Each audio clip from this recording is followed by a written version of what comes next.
Transformers 1 is an animated sci-fi action film based on Hasbro's Transformers toy line. It was directed by Toy Story 4 director Josh Cooley and written by frequent MCU writer Eric Pearson. The cast includes Chris Hemsworth, Brian Tyree Henry, Scarlett Johansson, Keegan-Michael Key, Steve Buscemi, Lawrence Fishburne, and John Hamm. The film depicts the origins and early relationship of Optimus Prime and Megatron, and how they forever changed the fate of Cybertron, the home planet of the Transformers. It is the franchise's first theatrical animated film since 1986. This review will be spoiler-free. First, I'll give a bit of context on my history as a Transformers fan. As a kid, I collected a few of the really good toys from the early 2000s. I don't think they make them as good as those anymore. Not that I'm well versed in the ones that they make now. I just don't see any on the shelves that look as good as the ones I had as a kid. I loved watching the anime Transformers Armada. It was actually one of the first anime I ever watched. The 2004 PS2 game was also a lot of fun. I was never a die-hard fan, but I was clearly into all of this stuff enough to be very excited when the 2007 live-action film released. I was hyped, and I ultimately enjoyed the first Michael Bay Transformers film. I watched it many times. I wasn't a huge fan of its 2009 sequel, Revenge of the Fallen. I think I actually fell asleep in the cinema, which I never do. However, I largely enjoyed 2011's Dark of the Moon, seeing it twice in the theatre actually, which was rare for me to do at the time. Most people don't like the third film, and it honestly mustn't have left much of an impression on me in the long run, because despite my enjoyment of it at the time, I largely fell out of touch with the series after that, neglecting to see any of the subsequent films in theatres.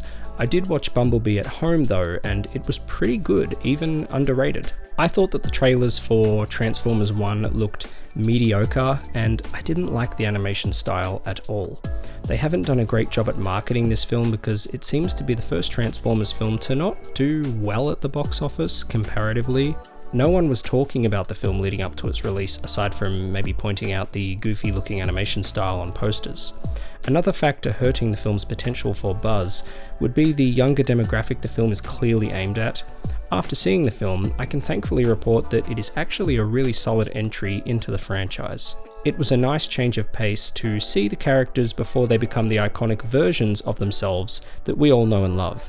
Cybertron is a planet inhabited by sentient robots fueled by a substance called energon and fitted with transformation cogs, devices that allow them to transform into vehicles. Known as a miner, which was a clever pun I thought, Orion Pax is a mining robot without a cog. In this film, we get to see the story of how Orion Pax and D16 become Optimus Prime and Megatron respectively. It is interesting to see how their bond is slowly broken by their differing views and reactions to secrets that they uncover about their ruler, Sentinel Prime. Orion Pax goes down the road of courage and hope in the face of adversity, while D16 goes down the road of hate and revenge. As I said, I was turned off by the animation style and the marketing, but the good word of mouth on this film drew me to see it. Upon seeing it, I still really disliked the animation style.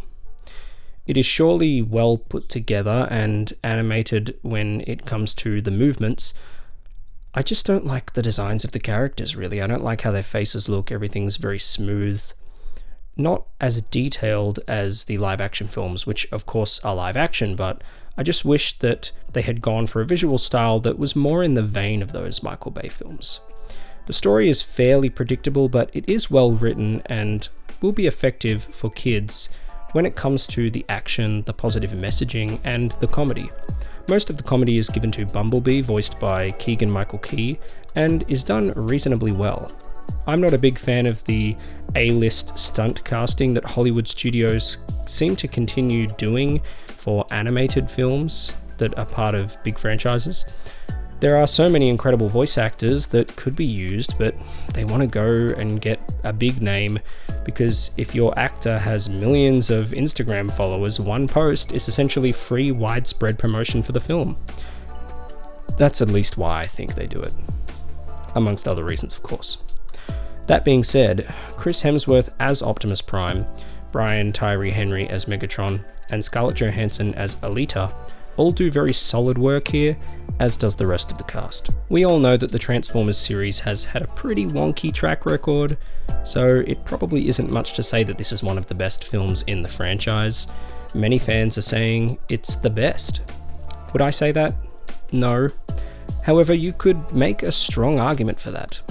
This is more along the lines of the original Transformers tone from the 1980s and 1990s. So if you're nostalgic for that and you're from that generation, then this might be for you. I still think that Bumblebee and the first Michael Bay film are better, but I would slot Transformers 1 in third place, which is a pretty good spot. Transformers 1 certainly doesn't have anything as boring as the military sequences in that 2007 film. I still actually haven't seen the 1986 film Age of Extinction, The Last Knight, or Rise of the Beasts, so I guess my ranking is pretty small, so it's probably not saying much. I haven't heard good things about most of those, but I'll probably check them out at some point, someday, maybe before the next Transformers movie comes out. I would have enjoyed Transformers 1 more had it not been for the lame character designs and childish animation style. This film is aimed at kids though, so I can't really say that that's a negative, and I think that it is definitely something worth taking your kids to if you have kids. I think I would have enjoyed it quite a bit as a kid. Otherwise, this is only worth the price of admission if you're a massive Transformers fan that likes the old 80s and 90s Transformers. Since I am not a massive Transformers fan these days, I honestly was bored at points. I appreciated the film more than I enjoyed it, and that's totally okay. I would still recommend the film if you love Transformers, and if you have kids that like Transformers, as this gets into some Cybertron lore and character backstory that you don't always get in the live action films of the series.